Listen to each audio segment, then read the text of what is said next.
हे sales, कैसे हो आप सब। आई होप सब बहुत ही ज़्यादा मस्त से होंगे। सबकी पढ़ाई भी काफ़ी मस्त से चल रही होगी। मैं हूँ आपकी अपनी Khushboo ma'am, biology master teacher at Vedantu. तो भाई आज का जो सेशन है हमारा वो लाइफ प्रोसेस चैप्टर्स के हम सारे 2 मार्कर्स और 3 मार्कर्स के क्वेश्चन डिस्कस करने वाले हैं। तो भाई अपनी सीट की पेटी कस के बांध लीजिए वो सारे ही इंपॉर्टेंट क्वेश्चंस देखने के लिए जो आपके मोस्ट एक्सपेक्टेड क्वेश्चंस में से एक हैं, जो 2 मार्कर्स और 3 मार्कर्स दोनों में ही आपके आ सकते हैं। 2 मार्कर्स वाले 3 मार्कर्स में भी, और क्या पता 3 मार्कर्स और 2 मार्कर्स को मिला करके वो आपको 5 मार्कर्स का एक क्वेश्चन दे दे। तो मेक श्योर करना कि आप पूरे सेशन को स्टार्ट से लेकर एंड तक अटेंड करो। और मैंने पूरे सेशन में सारे क्वेश्चंस को डिवाइड अप कर दिया है आपका। चलो तो स्टार्ट करते हैं हम अपने सेशन को, जो हमेशा किससे स्टार्ट होता है आपका एक प्यारे से मोटिवेशनल कोट के साथ, जो आप लोगों के लिए स्पेशली डेडिकेटेड रहता है। चलो तो स्टार्ट कर लेते हैं हम अपने सेशन को अपने एक मोटिवेशनल कोट के साथ। क्या बोल रहा है quote? Failure is not the opposite of success, it's a part of success. Exactly भाई, फेलियर आपका सक्सेस का ही पार्ट होता है। अगर कहीं पर कभी भी मार्क्स खराब आते हैं तो इतना डिसहार्टन होने की नीड नहीं होती है। जब बस उन गलतियों से सीखो कि किस प्लेस पे, किन क्वेश्चंस में, किन जगहों पे मेरी मिस्टेक्स हुई और उन मिस्टेक्स की वजह से मेरे मार्क्स कट हो गए। तो बस उसको क्या करना है, रिग्रेट फील नहीं करना है, उससे कुछ सीख करके उन मिस्टेक्स को इम्प्रूव अप करना है, ताकि आपकी फेलियर की जो ये जर्नी है ये सक्सेस में जल्द ही कन्वर्ट हो जाए। चलो moving ahead with the very first question, जो आपका 3 मार्कर्स के क्वेश्चन है और मैंने 5 क्वेश्चंस इंक्लूड कर दिए हैं। सिमिलरली मैंने 2 मार्कर्स के क्वेश्चन 5 इंक्लूड कर दिए हैं। चलो तो देख लेते हैं very first question. Where do plants get each of the raw materials required for photosynthesis? सबसे पहली चीज तो ये कि भाई फोटोसिंथेसिस में कौन कौन से फैक्टर्स काम करते हैं। फोटोसिंथेसिस के लिए अगर मैं बात करूं तो कौन कौन से फैक्टर्स चाहिए होते हैं, कौन कौन से रॉ मटेरियल चाहिए होते हैं। सबसे पहला तो कार्बन डाइऑक्साइड CO2 चाहिए होता है। सेकंड पे क्या चाहिए होता है, वाटर H2O चाहिए होता है। थर्ड पे कौन सा फैक्टर चाहिए होता है, सनलाइट चाहिए होता है। और इस सनलाइट की एनर्जी को, इस लाइट एनर्जी को कन्वर्ट अप करने के लिए कौन चाहिए होता है, chlorophyll, which is a green colour pigment. ठीक है, तो ये हो गया भाई। अब इसमें ये पूछा है कि ये सारे रॉ मटेरियल्स जो हैं हमें कहाँ कहाँ से मिलते हैं, मतलब प्लांट्स को कहाँ कहाँ से मिलते हैं। तो भाई अगर मैं बात करूँ CO2 की, तो ऑब्वियस सी बात है ये कहाँ से मिलेगा उसको, एयर के थ्रू। भाई एयर में ही तो प्रेजेंट होता है कार्बन डाइऑक्साइड। वाटर कहाँ से मिलेगा, थ्रू द सॉइल, सॉइल में प्रेजेंट होता है वाटर। सनलाइट उसको सन से मिलेगी भाई, ultimate source of our energy. And chlorophyll कहाँ से मिलेगा उसको, उनके अंदर प्रेजेंट, लीव्स के अंदर प्रेजेंट होता है क्लोरोप्लास्ट, जिसके अंदर प्रेजेंट होता है एक ग्रीन कलर का पिगमेंट जिसको हम क्लोरोफिल कहते हैं। तो भाई ये सारे आपके रॉ मटीरियल्स थे जो प्लांट को रिक्वायर होते हैं फोटोसिंथेसिस के लिए। और उनको मिलते कहाँ कहाँ से हैं, कार्बन डाइऑक्साइड एयर से मिलता है, वाटर उनको सॉइल से मिलता है, sunlight ultimate source of energy sun से मिलता है, एंड क्लोरोफिल उनको मिलता है, लीव्स में प्रेजेंट होते हैं क्लोरोप्लास्ट, वो क्लोरोप्लास्ट सेल ऑर्गेनेल के अंदर प्रेजेंट होते हैं क्लोरोफिल। ठीक है, चलो तो भाई क्या था इसका आंसर, समझ में आ गया होगा। Photosynthesis plant obtain the following raw materials. Water कहाँ से मिलता है, रूट्स एब्जॉर्ब करते हैं water from the soil. Carbon dioxide, stomata help करता है लीव्स में, जो गैशियस एक्सचेंज में, भाई लीव्स के अंदर स्टोमेटा प्रेजेंट होता है जो गैशियस एक्सचेंज में हेल्प आउट करता है। क्लोरोफिल जो होता है ऑलरेडी प्रेजेंट होता है लीव्स में। और सनलाइट उनको कहाँ से मिलती है, सन से, जो कि अल्टीमेट सोर्स ऑफ एनर्जी होता है। ठीक है, चलो moving ahead with the next 3 marker वाला हमारा क्वेश्चन कि what are the components of transport system या transportation system in human beings and what are the function of these components. भाई ट्रांसपोर्टेशन सिस्टम की बात हो रही है, किस सिस्टम की बात हो रही है, ट्रांसपोर्टेशन सिस्टम की। और हमने ट्रांसपोर्टेशन सिस्टम में 3 कंपोनेंट्स पढ़े हैं। ट्रांसपोर्टेशन सिस्टम में हमने कितने कंपोनेंट्स पढ़े हैं, 3 कंपोनेंट्स पढ़े हैं। सबसे पहला जो क्या है, पंपिंग ऑर्गन पढ़ा है हमने, जो क्या करता है, पंप करता है। पंपिंग ऑर्गन पढ़ा है। कौन है पंपिंग ऑर्गन, हमारा हार्ट, बाबा हार्ट है हमारा पंपिंग ऑर्गन। दूसरा हमने कौन पढ़ा है, फ्लूइड कंपोनेंट। क्या पढ़ा है, फ्लूइड कंपोनेंट पढ़ा है हमने, जो कि होता है ब्लड, जिसको पंप करने का काम, बॉडी में सर्कुलेट अप करने का काम, ट्रांसपोर्ट करने का काम कौन करता है, हमारा हार्ट करता है। थर्ड हमने क्या पढ़ा है, हमने कैरियर कंपोनेंट पढ़ा है। कौन सा कंपोनेंट पढ़ा है, कैरियर कंपोनेंट, जो कि है हमारे ब्लड वेसल्स। भाई ब्लड वेसल्स है कि नहीं है कैरियर कंपोनेंट हमारे। अब अगर मैं ब्लड वेसल्स की बात करूं तो ये 3 टाइप की होती है हमारी। एक होती है आर्टरीज जो ऑक्सीजनेटेड ब्लड को कैरी करती है except the pulmonary artery. Veins होती हैं जो कैरी करती हैं डीऑक्सीजनेटेड ब्लड को एक्सेप्ट द पल्मोनरी वेन। और लास्ट में आती है हमारी कैपिलरीज जो कि हमारी बहुत ही ज्यादा थिन वॉल्ड होती हैं और मेनली गैशियस एक्सचेंज या मटेरियल एक्सचेंज के लिए रिस्पॉन्सिबल होती हैं एट द सेल्यूलर और टिश्यू लेवल। और ये दोनों ही ब्लड कैरी करती हैं, ऑक्सीजनेटेड भी और डीऑक्सीजनेटेड भी।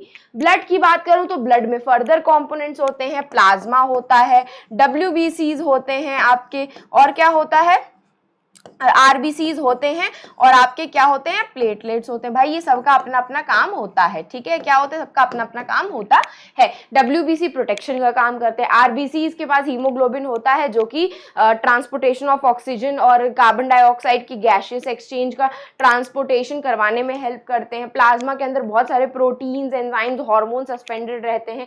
और आपके जो प्लेटलेट्स होते हैं, जब आपको वुंड हो जाता है, कोई चोट लग जाती है तो वहां से ब्लीडिंग होने लगती है, उस ब्लीडिंग को स्टॉप करने का काम कौन करते हैं, प्लेटलेट्स। मतलब अल्टीमेटली वो ब्लड क्लॉटिंग का काम करते हैं। तो भाई ये सारे हमारे ट्रांसपोर्टेशन सिस्टम के कंपोनेंट्स हो गए। पंपिंग ऑर्गन की बात करूं तो भाई पंपिंग ऑर्गन हमारा एक तरीके से मोटर की तरह काम करता है जो ब्लड को पंप करता है और हमारे पूरे बॉडी में उसको सर्कुलेट अप करता है। Left side of the heart circulate करता है ऑक्सीजनेटेड ब्लड को और right side of the heart circulate करता है डीऑक्सीजनेटेड ब्लड को, जो कि आपका ऑक्सीजनेटेड हो जाता है लंग्स में जाकर के, फिर लंग्स से लेफ्ट साइड में आता है और लेफ्ट साइड से पूरी बॉडी सिस्टम में हमारे वो ट्रांसपोर्ट किया जाता है ताकि सारे सेल्यूलर ऑर्गन टिश्यू लेवल पे गैशियस एक्सचेंज प्रॉपर हो सके।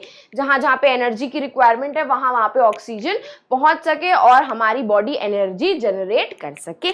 सिंपल, ठीक। तो क्या क्या कंपोनेंट्स हो गए, हार्ट हो गए which act as a pumping organ, blood हो गया, ब्लड के 4 कंपोनेंट्स हो गए, plasma, red blood cells, white blood cells and platelets जो मैंने बताया आपको, और ब्लड वेसल्स में आपकी आर्टरीज, वेन्स और कैपिलरीज आ गई, ठीक है।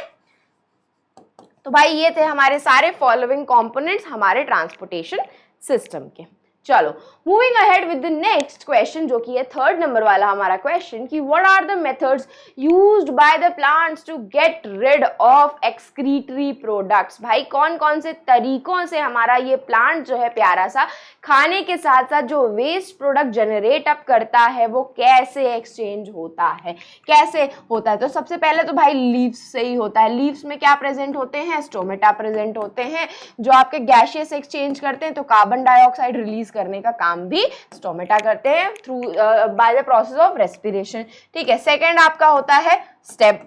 स्टेम में क्या होता है, स्टेम में आपके लेंटिसल्स वगैरह प्रेजेंट होते हैं, वहां से भी गैशियस एक्सचेंज होती है। और स्टेम में आपका टेनिन्स और रेजिन्स वगैरह जैसे आपके एक्सक्रीटरी प्रोडक्ट्स हैं वो प्रोड्यूस करते हैं आपके क्या, प्लांट्स। भाई देखो प्लांट्स के लिए ये टेनिन्स और रेजिन्स वगैरह वेस्ट प्रोडक्ट है, लेकिन हमारे लिए ये बहुत यूजफुल प्रोडक्ट्स होते हैं। और रूट्स जो होते हैं आपके, रूट्स के रूट हेयर्स भी आपके पोरस होते हैं, उनमें होल्स प्रेजेंट होते हैं, तभी तो गैशियस मटेरियल एक्सचेंज होता है सॉइल और रूट्स के बीच में। तो रूट्स भी कुछ बहुत आयंस वगैरह जो यूज के नहीं होते या कुछ बहुत वेस्ट मटीरियल जो उनके अंदर होता है वो सॉइल के अंदर रिलीज आउट कर देते हैं।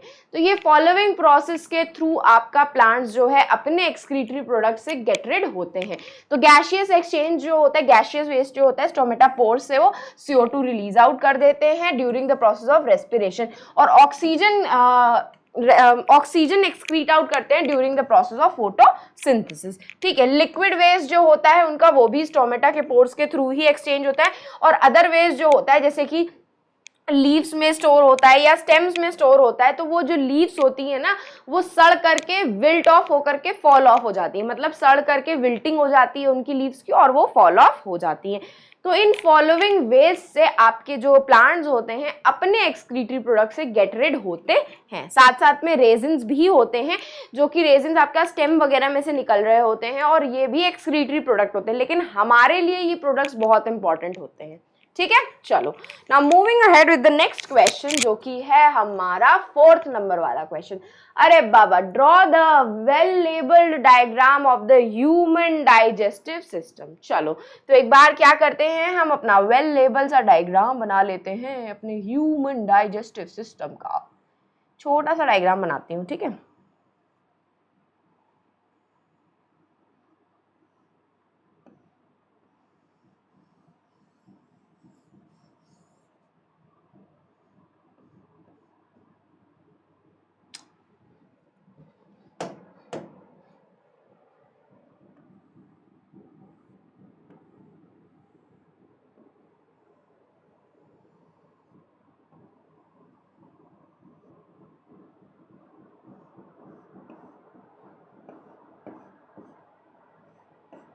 देखो जगह नहीं है तो छोटा सा ही बनाया है डायग्राम, ठीक है।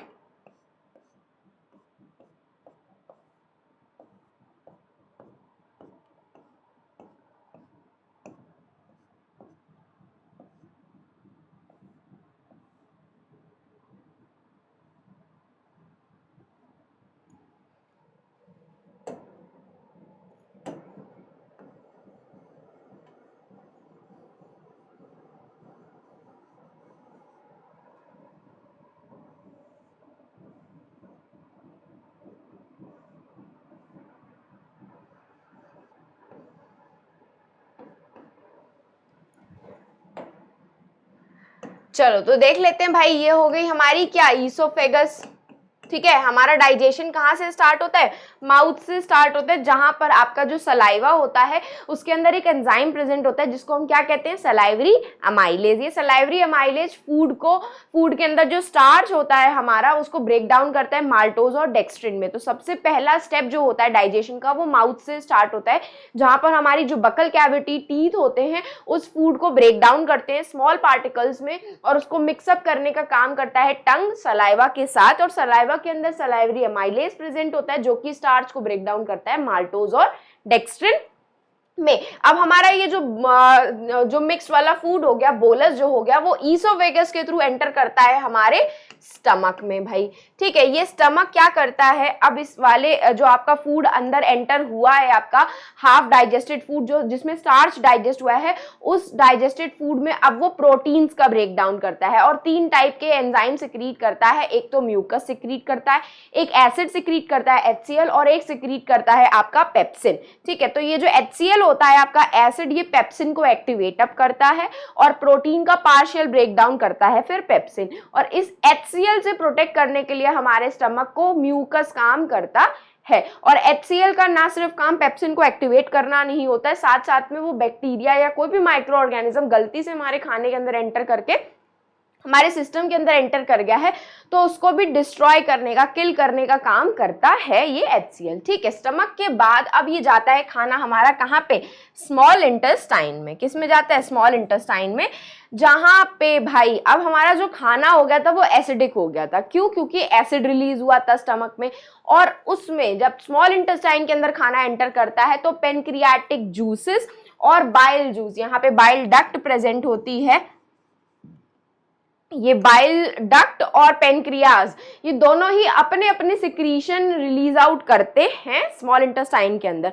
बाइल जूस क्या करता है, लार्ज फैट मॉलिक्यूल्स को स्मॉल फैट ग्लोब्यूल्स में कन्वर्ट कर देता है, जिस प्रोसेस को हम इमल्सिफिकेशन ऑफ फैट कहते हैं। और पेनक्रियाज जो होता है वो 3 टाइप के एंजाइम सिक्रीट करता है। क्या क्या होते हैं, ट्रिप्सिन, लाइपेज और अमाइलेज। ठीक है, ये 3 सिक्रीट करता है, ट्रिप्सिन, लाइपेज और अमाइलेज। ठीक है, ट्रिप्सिन क्या करता है, प्रोटीन का और फर्दर ब्रेक डाउन करता है, लाइपेज और फर्दर फैट का ब्रेक डाउन करता है, और अमाइलेज कार्बोहाइड्रेट का और ज्यादा ब्रेक डाउन करता है। इतना ब्रेक डाउन होने के बाद स्मॉल इंटेस्टाइन अपने जूसेस रिलीज करती हैं और उसको फर्दर और ब्रेक डाउन करती हैं बिल्कुल सिंपल कंपाउंड्स में। कार्बोहाइड्रेट कन्वर्ट हो जाता है किसमें, आपका ग्लूकोज में, प्रोटीन कन्वर्ट हो जाता है अमाइनो एसिड्स में, और फैट कन्वर्ट हो जाता है ग्लिसरॉल प्लस फैटी एसिड्स में। तो ये आपका पूरा डाइजेशन का सिस्टम होता है, मतलब पूरा डाइजेशन का प्रोसेस था जिसमें ये सारे सिस्टम्स होते हैं। लार्ज इंटेस्टाइन में एज सच कोई वो नहीं होता है, ये होता है रेक्टम, और लास्ट में आ जाती है एनस। ठीक है, लार्ज इंटेस्टाइन में सिर्फ वाटर का एब्जॉर्प्शन होता है, अदरवाइज और कोई वो नहीं होता है। ये है लिवर हमारा और ये है पेनक्रियाज। देखो भाई जगह नहीं थी इसीलिए चुट्टू सा बना है, अदरवाइज आप लोग थोड़ा सा बड़ा बना करके आना, कोशिश करना लार्ज इंटेस्टाइन और स्टमक के बीच में थोड़ी सी स्पेस हो। ठीक है, तो भाई यही देखा था हम लोगों ने। क्या होता है, ये माउथ होता है, फिर ईसोफेगस, ईसोफेगस के बाद स्टमक में जाता है, फिर स्मॉल इंटेस्टाइन, ये हो गई लार्ज इंटेस्टाइन, एनएस हो गया, और अपेंडिक्स देखो अब तो बनाने की जरूरत नहीं है, ये हो गया बाइल डक्ट आपका, ये हो गया पेनक्रियाज। ठीक, गॉल ब्लैडर क्या करता है, ये गॉल ब्लैडर है, गॉल ब्लैडर के अंदर डक्ट प्रेजेंट होती है, बाइल डक्ट, जो कि आपके बाइल जूस को सिक्रीट आउट करती है। ठीक, चलो moving ahead with the next question. Now give reason for the following. The glottis is guarded by the epiglottis. It is said to not to speak while eating. Walls of sorry.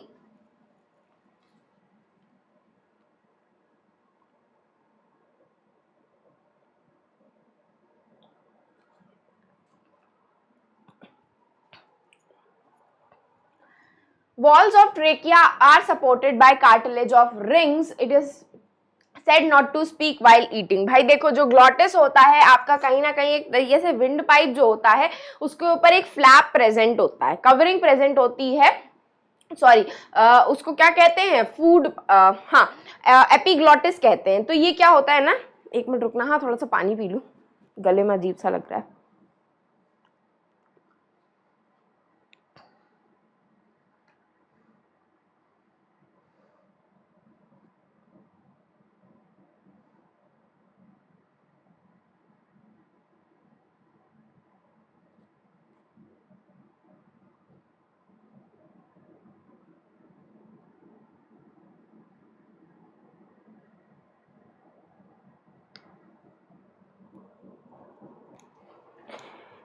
ठीक है, sorry. तो glottis जो होता है वो एक type का छोटा सा अपेरेचर होता है जो आपकी विंड पाइप में प्रेजेंट होता है, ये साउंड प्रोड्यूस करने का काम करता है। और भाई विंड पाइप के अंदर प्रेजेंट है तो खाना खा रहे हो तो खाना उसके अंदर एंटर कर सकता है। ठीक है, तो इसी के ऊपर एक फ्लैप प्रेजेंट होता है जिसको हम एपिग्लॉटिस कहते हैं, वो खाने को उस विंड पाइप के अंदर रोकने से मतलब अंदर जाने से बचाता है। तो glottis is guarded by the epiglottis, इसीलिए लिखा हुआ है क्योंकि this epiglottis guards the glottis from the food while eating और while chewing something। ठीक है, तो कुछ भी हम खाना खा रहे होते हैं तो इस विंड पाइप के अंदर कुछ भी खाना ना चला जाए, इसीलिए ये जो एपिग्लॉटिस होता है उस टाइम पे बंद हो जाता है। म्यूकस मेम्ब्रेन होती है जो कि आपकी कार्टिलेज म्यूकस मेम्ब्रेन एक तरीके की होती है जो कि बंद हो जाती है जब हम खाना खा रहे होते हैं। ठीक है, तो भाई it is said to not to speak while eating. अब मैंने क्या बताया, जो ग्लॉटिस होता है एक तरीके का एपर्चर होता है जो कि आपके विंड पाइप में प्रेजेंट होता है। ठीक है,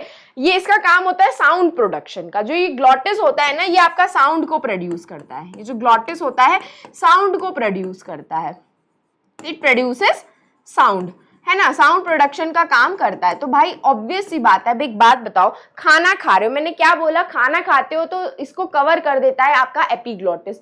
खाना खाते खाते बोलने लग जाते हो तो आपका ग्लॉटिस क्या करता है, काम करने लग जाता है। तब ये जो एपिग्लॉटिस होता है ना, इसकी जो कवरिंग होती है वो खुल जाती है क्योंकि साउंड को बाहर आना होता है आपके। ठीक है, तो आपकी विंड पाइप भी काम कर रही है और फूड पाइप भी काम कर रही है आपकी साथ साथ में। तो गलती से खाना अगर आपके विंड पाइप में चला गया तो चोक हो सकता है, आपका गला, डेथ हो सकती है उस पर्सन की। तो यही रीजन होता है, कहा जाता है कि जब आप खाना खा रहे हो तो बातें कम करनी चाहिए, जो कि आप यूजुअली नहीं सुनते हो। तो जब स्कूल का टाइम होता है, लंच टाइम होता है, बकर बकर करना चालू कर देते हो।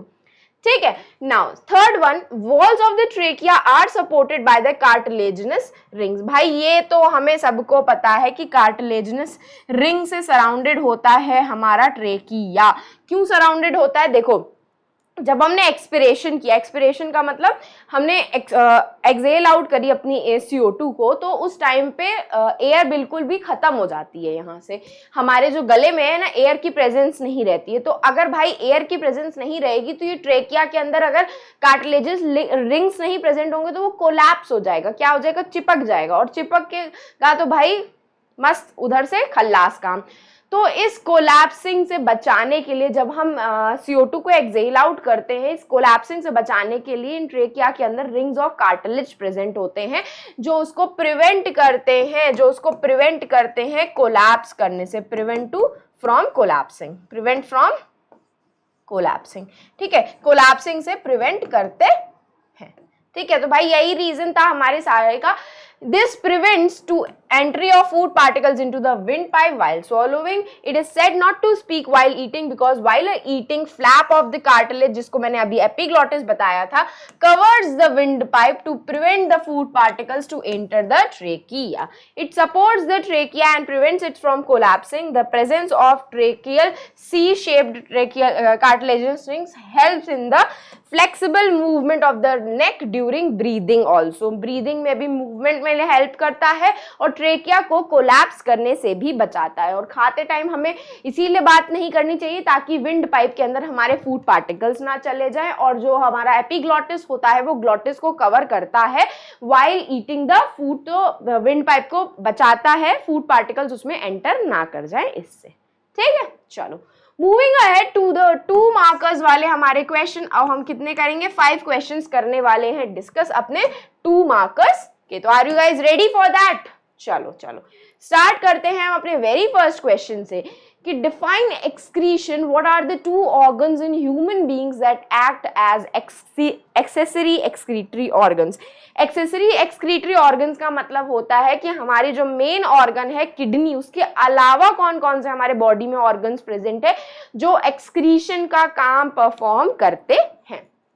तो भाई सबसे पहले तो हम यही देख लेते हैं कि एक्सक्रीशन होता क्या है। भाई एक्सक्रीशन क्या होता है, removal of nitrogenous waste from our body, removal of nitrogenous waste. भाई क्या क्या क्या नाइट्रोजनस वेस्ट होता है, यूरिया होता है सबसे पहले आपका, ठीक है, nitrogenous waste from our body, ठीक है। ये नाइट्रोजनस वेस्ट हमारी बॉडी में किसी काम का नहीं होता है, तो भाई जो चीज हमारे काम की नहीं है उसको हम रख करके क्या करेंगे, हम अगर अपनी बॉडी के अंदर ये नाइट्रोजनस वेस्ट को स्टोर करके रखेंगे तो पॉइजनस हो सकती है हमारी बॉडी, टॉक्सिक हो सकती है, और सामने वाले पर्सन धीरे धीरे पॉइजनस होकर के, टॉक्सिक होकर के उसकी डेथ भी हो सकती है। तो इसीलिए ये बहुत इंपॉर्टेंट प्रोसेस है कि अपने बॉडी में से ये नाइट्रोजनस वेस्ट रिलीज आउट हो जाए, एक्सक्रीट आउट हो जाए, ठीक है। तो इसी पूरे प्रोसेस को, the process of removal of nitrogenous waste in the form of urea, uric acid etcetera from our body is known as excretion, ठीक है। तो भाई एक्सक्रीशन हमारा परफॉर्म कौन करता है, हमारा एक्सक्रीटरी सिस्टम, जिसमें आपकी किडनीज के 2 पेयर आते हैं, पेयर ऑफ यूरेटर्स आते हैं, पेयर ऑफ यूरेटर्स आते हैं, एक यूरिनरी ब्लैडर आता है आपका,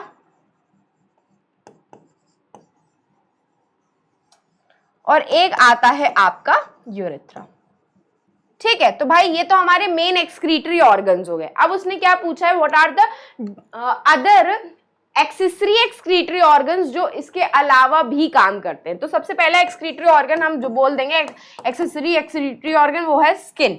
स्किन के अंदर प्रेजेंट होते हैं स्वेट ग्लैंड्स, जो कि very small amount of urea excrete out करते हैं स्वेटिंग के थ्रू। भाई हमारे स्किन के अंदर स्वेट ग्लैंड्स प्रेजेंट हैं जो कि स्वेटिंग करते हैं, हमको पसीना आने लगता है तो पसीने से भी, उस स्वेटिंग से भी बहुत small amount of urea excrete out होता है, ठीक है। उसके बाद दूसरा जो होता है आपका लिवर भी एक्सक्रीट आउट करता है, लंग्स भी एक्सक्रीट आउट करते हैं क्या, CO2। आपका ये जो लिवर है ये अमोनिया को कन्वर्ट करता है, भाई ये अमोनिया को कन्वर्ट करता है यूरिया में, और फिर ये यूरिया आपका डायरेक्टली कौन एक्सक्रीट करता है, आपका किडनी, आपका एक्सक्रीटरी सिस्टम। तो देखो भाई डायरेक्टली अमोनिया नहीं एक्सक्रीट आउट हो सकता, इसीलिए लिवर उसको कन्वर्ट करता है यूरिया में और फिर एक्सक्रीट आउट करता है। और जो आपकी लंग्स हैं वो भी तो एक्सक्रीशन परफॉर्म कर रहे हैं, CO2 का एक्सक्रीशन कर रहे हैं। भाई CO2 तो हमारे किसी काम की है नहीं, CO2 को हम अपनी बॉडी के अंदर क्यों रखेंगे, तो वो भी तो कहीं ना कहीं एक्सक्रीशन परफॉर्म कर रहा है।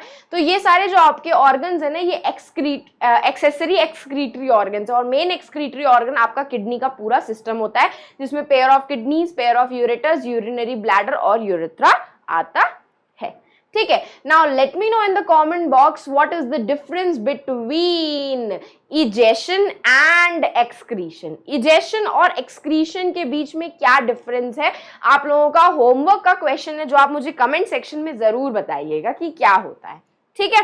चलो moving ahead with the next question, जो कि है हमारा 7th नंबर वाला क्वेश्चन। अब भाई 2 मार्कर्स का क्वेश्चन है, state the role of the following. भाई क्लोरोप्लास्ट तो हमने 9th क्लास में पढ़ा है कि क्या होता है। क्लोरोप्लास्ट एक ऐसा सेल ऑर्गेनल होता है जिसके अंदर डिफरेंट पार्ट्स प्रेजेंट होते हैं और उनका मेन पार्ट जो होता है थाइलाकॉइड होता है, जिसके अंदर क्लोरोफिल पिगमेंट प्रेजेंट होता है और यही क्लोरोफिल पिगमेंट कहीं ना कहीं क्या करता है, फोटोसिंथेसिस में हेल्प करता है। क्या करता है, फोटोसिंथेसिस में हेल्प करता है। समझे कि नहीं, क्या करता है, फोटोसिंथेसिस में हेल्प करता है। अगर मैं डायफ्राम की बात करूं तो ये ऐसा मसल होती है आपकी जो कि आपकी एब्डोमिनल कैविटी को और थोरेक्स कैविटी को अलग अलग करती है। थोरेक्स कैविटी मतलब आपका ऊपर का पोर्शन और नीचे वाला जो पोर्शन होता है उसको हम एब्डोमिनल कैविटी बोलते हैं।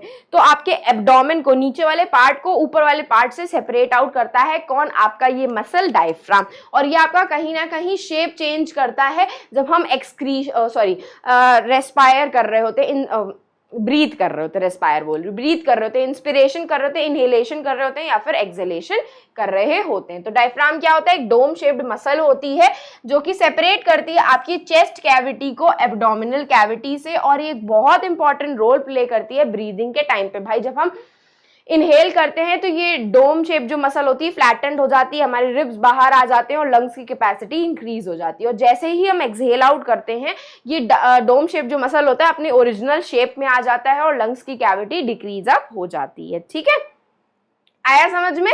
चलो moving ahead with the next question, write the tabular list in the tabular form to difference between arteries and veins. भाई आर्टरीज क्या होती हैं और वेन्स क्या होती हैं, इनके बीच का डिफरेंस लिखना है।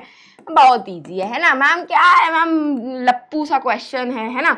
आर्टरीज क्या कैरी करती हैं, oxygenated blood except the pulmonary artery, और वेन्स क्या कैरी करती हैं, deoxygenated blood except the pulmonary vein. ठीक है, उसके बाद और क्या लिख सकते हो, थिक वॉल्ड होती हैं आर्टरीज। क्यों, क्योंकि बहुत हाई प्रेशर से ये ब्लड इनमें से फ्लो हो रहा होता है। इनकी वॉल्स कैसी होती हैं, थिन वॉल्ड होती हैं आपकी, इनमें वॉल्स प्रेजेंस होते हैं, थिन वॉल्ड होती हैं, इनमें वॉल्स की प्रेजेंस होती है, walls are present, walls present.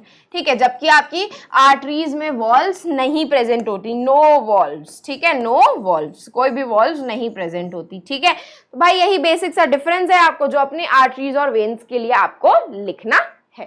ठीक है, तो carry blood away from the heart, carry oxygenated blood, carry blood towards the heart, भाई डीऑक्सीजनेटेड ब्लड को लेके आ रही है, carry deoxygenated blood except the pulmonary vein. चलो moving ahead with the next question, what happens if the conducting tubes of the circulatory system develops a leak। भाई यहाँ पे ब्लड वेसल्स में, यहाँ पे ब्लड वेसल्स की बात हो रही है कि अगर आपकी ब्लड वेसल्स में कुछ लीक हो गया, मतलब उसमें से आपका जो ब्लड है वो लीक कर गया, क्या होने लगा, ब्लड लीक करने लगा, तो क्या होगा, कुछ नहीं होता है। ब्लड के अंदर क्या प्रेजेंट होते हैं, प्लेटलेट्स प्रेजेंट होते हैं। ठीक है, ये प्लेटलेट्स क्या करते हैं, जहां पर भी लीकेज हुई होती है ब्लड वेसल्स में उस जगह पे जाकर के कलेक्ट होने लगते हैं, इकट्ठा होने लग जाते हैं और धीरे धीरे करके वहां पे क्लॉटिंग को रोक देते हैं, ब्लीडिंग को रोक देते हैं। ब्लीडिंग का मतलब जहां से खून बह रहा है ब्लड वेसल्स में से उसको वो रोक देते हैं एक क्लॉट बना करके। क्या बना करके, क्लॉट बना करके। आपने कभी कभी देखा होगा कि आपके वूंड में से अगर कहीं चोट लग गई उसमें से खून निकलता है तो वो थोड़ी देर बाद रुक जाता है। तो रुक क्यों जाता है, क्योंकि उसमें प्लेटलेट्स इकट्ठा होकर के एक क्लॉट बना लेती है, टेम्परेरी प्लग बना लेती है। क्या बना लेती है, टेम्परेरी बैरियर या प्लग बना लेती है, जिसकी वजह से ब्लीडिंग जो है वो स्टॉप हो जाती है आपकी। इसी तरीके से अगर आपके ब्लड वेसल्स में कोई भी ब्लड लीकेज होने लगा या उसमें कोई कट लग करके लीकेज होने लगता है तो आपकी जो प्लेटलेट्स होती हैं वहां पर जाकर के इकट्ठा हो जाती हैं और उसके बाद क्या करती हैं, वहां से ब्लड को बहने से रोक देती हैं, ब्लीडिंग को वहां से रोक देती हैं बाय क्लॉटिंग द ब्लड। ठीक है, बस इतना सा ही है आपका। तो क्या होती है, this platelets will increase which will maximise the leakage, the platelets will increase due to this the inactive thrombin will become the active one. ये आपको पढ़ने की जरूरत नहीं, सिर्फ इतना पढ़ लो, अगर ब्लड का लीकेज हो रहा होता है आपकी ब्लड वेसल्स में से तो वहां पे प्लेटलेट्स जाकर के इकट्ठा हो जाती हैं बहुत सारी, और वहां से वहां पे क्या कर देती हैं, ब्लड की क्लॉटिंग करके ब्लड को बहने से रोक देती है, ब्लीडिंग को रोक देती हैं अल्टीमेटली। ठीक है, चलो moving ahead with the next question, now how is the opening and the closing of the stomata takes place. भाई स्टोमेटा की ओपनिंग और क्लोजिंग कैसे होती है बहुत बार बता चुके हैं हम तुमको सॉरी। ये हमारा है ओपन स्टोमेटा। ये कैसा है? ओपन है। तो जब ओपन होता है ना तो हमारे ये जो गार्ड सेल्स होते हैं, ये क्या है? ये गार्ड सेल्स हैं, ठीक है। इन गार्ड सेल्स के अंदर क्या करने लगते हैं?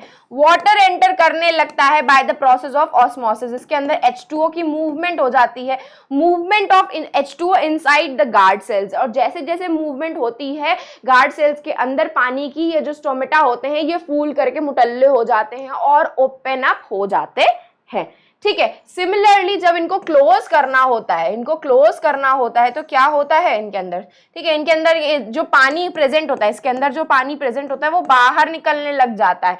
जब भी हमें स्टोमेटा को क्लोज करना होता है तो उसके अंदर जो पानी प्रेजेंट था, जब वो ओपन था, वो धीरे धीरे करके ऑस्मोसिस के प्रोसेस से बाहर आने लग जाता है। क्या? Move outside the guard cells. तो इस तरीके से जो स्टोमेटा होते हैं उसमें वाटर लॉस हो जाता है और वो पिचक जाते हैं और बंद हो जाते हैं। बस इतू सा है आपका जो आपको डायग्राम बनाना होता है। The opening and closing of the stomata controlled by the specialised cell, जिसको हम गार्ड सेल्स बोलते हैं। The turgor pressure in the guard cell controls the opening and the closing of the stomata. Turgor pressure क्या होता है? जब पानी इसके अंदर मूव करता है तो टर्जिड हो जाता है, वो सख्त हो जाता है और ओपन हो जाता है। इसी को ही टर्जर प्रेशर बोलते हैं और टर्जिड सेल बोलते हैं। स्टोमेटल पोर्स ओपन हो जाते हैं और एनलार्ज होकर के वाटर एब्जॉर्प्शन करने लगते हैं। और क्लोज वो तब होते हैं जब उनमें से जो पानी एंटर हुआ होता है वो धीरे धीरे करके बाहर मूव करने लग जाता है।